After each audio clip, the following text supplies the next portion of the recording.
Hello friends, Zachary Stockill here from retroactivejealousy.com, and today, once again, I'm bringing you a reader Q&A. Benjamin asks, how do you get over the fact that your girlfriend actively went out to look for sex and nothing else before she met you? How am I supposed to be all right with that? Okay, well, my response to this question might be a little explicit. Might be a little closer to rated R rather than PG-13, so if you're a bit squeamish or you don't like talking about sex, you should probably skip this video. To start with, I want to read a passage from a book by Dr. Chris Ryan and Dr. Casilda Jetta called Sex at Dawn. Quote, despite repeated assurances that women aren't particularly sexual creatures, in cultures around the world, men have gone to extraordinary lengths to control female libido. Female genital mutilation, head-to-toe chadors, or chador, I'm not sure how to pronounce that, medieval witch burnings, chastity belts, suffocating corsets, muttered insults about insatiable whores, pathologizing, paternalistic medical diagnoses of nymphomania or hysteria, the debilitating scorn heaped on any female who chooses to be generous with her sexuality, all parts of a worldwide campaign to keep the supposedly low-key female libido under control. Why the electrified high-security razor wire fence to contain a kitty cat?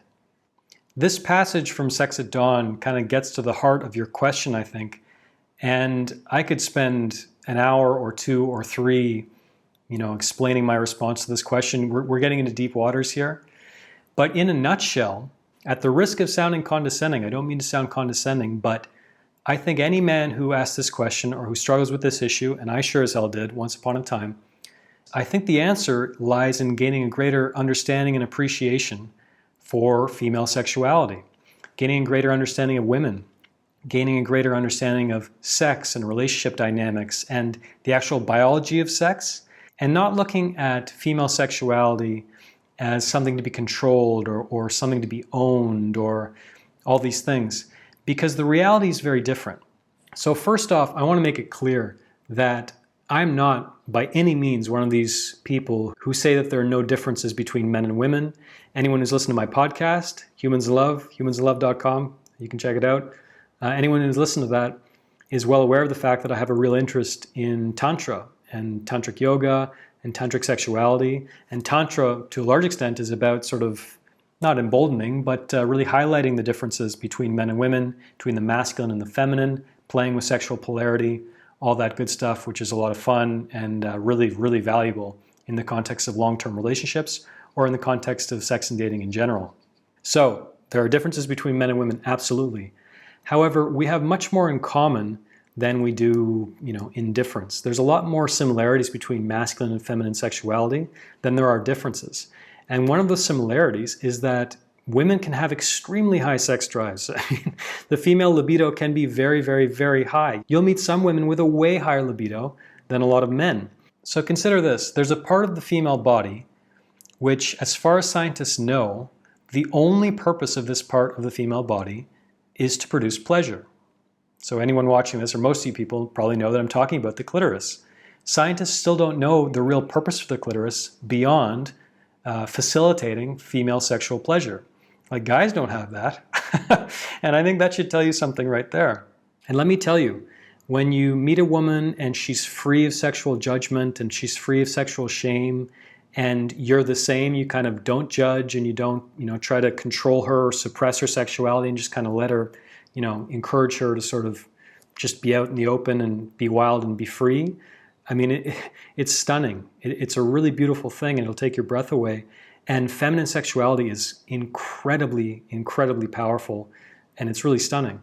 So I would encourage you, and I would encourage any man watching this, to let go of the ideas that female sexuality is something to be controlled or stifled or be suspicious of or all these things. As highlighted in that passage from Sex at Dawn that I read, women are very sexual creatures. And, I understand the fact that it might cause you some distress to think of your girlfriend as someone who just wanted to go out and get laid. But, try to be empathetic to a certain extent. I mean, how many of us guys can relate to the fact that sometimes we just want to go out and get laid? I'm sure most of us, have had moments in our lives like that, and your girlfriend is probably no different. And there's nothing necessarily wrong with that. It comes down to making a values judgment, and if there's behavior in her past where she's made choices that you believe are fundamentally not aligned with you and your goals, not aligned with you and who you are and what you want, and all these things, then fine. Maybe you don't belong together. But otherwise, women are sexual creatures the same as men. They have a right to explore their sexuality the same way that we do. And let me tell you, my friend, and all the guys watching this, the more you embrace a real love and appreciation for women, the more you don't judge them, the more you just kind of let them be and really encourage them to explore their sexuality and be free of any kind of sexual shame or feelings of judgment, the better your sex life will be, I promise you. And if you're with a woman who's, of a similar mindset and she's sort of letting go of that judgment, letting go of that fear, she will absolutely blow you away. But this stuff is tough. I mean, a lot of it is about undoing a lot of cultural conditioning that we as men are subject to the same way women are. And, there's some really easy basic steps you can take in this regard. I mean, I always tell people, make female friends. That's really, really important. I tell guys in particular, make female friends, be kind and supportive, and encourage them to be honest with you. And, you'll gain a lot of insight there. There are certain books you can read. I posted an article along these lines. You can find a link to that in the description. But step one is about appreciating and really reveling in feminine sexuality, not being afraid of it, not judging it, and trying to make peace with the fact that your girlfriend is a sexual being with her own needs and her own desires, and that's totally okay. The most important thing is how she treats you now, how into you she is now.